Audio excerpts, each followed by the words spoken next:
La question que se posent la plupart des entreprises, c'est comment sortir de la trappe au prix moyen, qui a tendance à baisser en permanence selon le fameux syndrome du sablier, où les marques et les produits sont écrasés entre des produits low cost et des produits chers.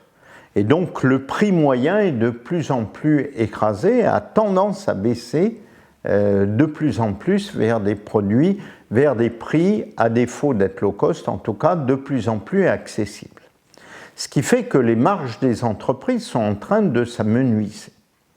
Et en fait, aujourd'hui, le marketing, et en particulier le branding, le marketing de la marque, a inventé des règles nouvelles autour d'un nouveau segment qui s'appelle le mastige, le prestige de masse ou le haut de gamme accessible. La condition sine qua non du mastige, donc de ce haut de gamme accessible, est naturellement d'avoir déjà un produit de qualité.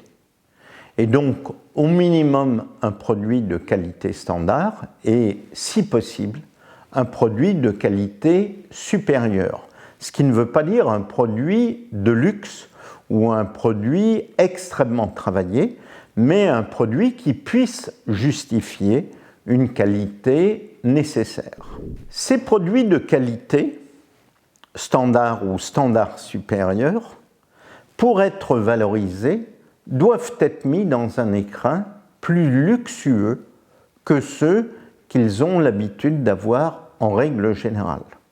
Prenons un exemple qui est l'exemple même du mastige, qui est la marque Nespresso.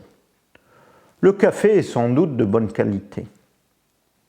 Les puristes diront que ça n'est pas tout à fait le cas, mais c'est un produit de bonne qualité avec des goûts différents selon les différents publics et qui correspondent bien finalement à un segment et à une segmentation marketing de base. Mais là où la marque fait très fort, c'est que chaque capsule est quasiment un bijou. Dans son écrin d'aluminium, dans ses couleurs, la machine elle-même est une machine extrêmement esthétique, si bien que finalement, avec un produit standard ou standard plus en termes de qualité produit, on a tous le sentiment, au travers de la capsule que l'on reçoit, du coffret où on l'a, du lieu où on va l'acheter et de la communication, Georges Clooney en tête, qu'on a affaire à un produit quasiment de luxe à un prix qui reste accessible. Qui dit luxe dit naturellement récit et narration. Donc, c'est ce qui brille. Et c'est ce qui brille puisque luxe vient du mot luxe, la lumière, et donc, globalement, ce qui brille va être mis dans un écrin de communication, de storytelling avec une histoire qui va créer un mythe fondateur et des mots qui vont être choisis, mais également des signes, et c'est là où on a toute la sémantique de ce segment, le mastige.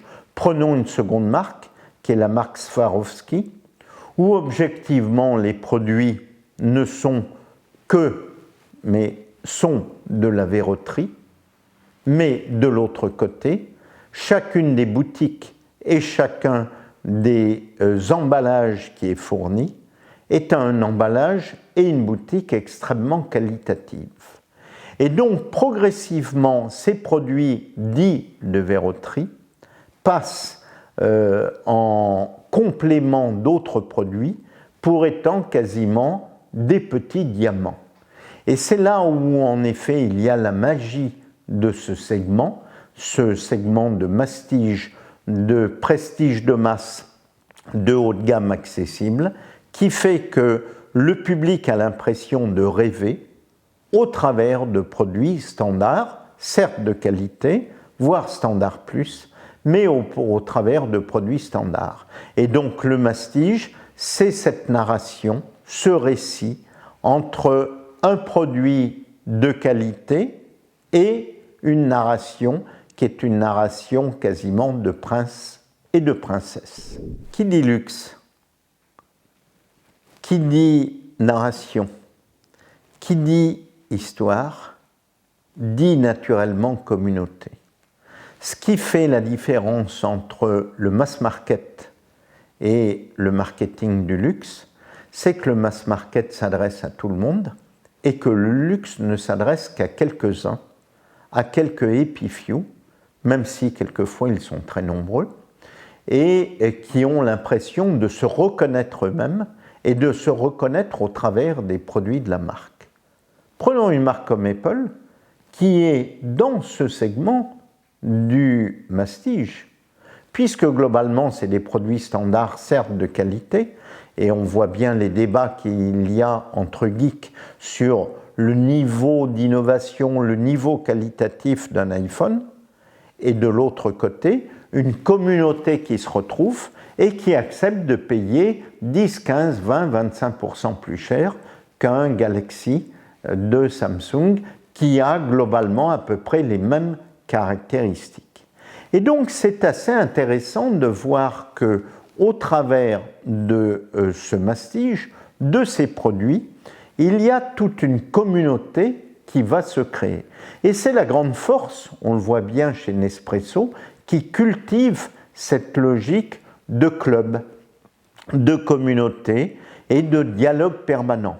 Et c'est vrai qu'aujourd'hui, Internet nous permet de développer à moindre coût ce type de relation en envoyant régulièrement des messages, des petites attentions à nos consommateurs qui ont l'impression d'être devenus des privilégiés, comme étaient jadis et comme le sont toujours les clients des marques de luxe.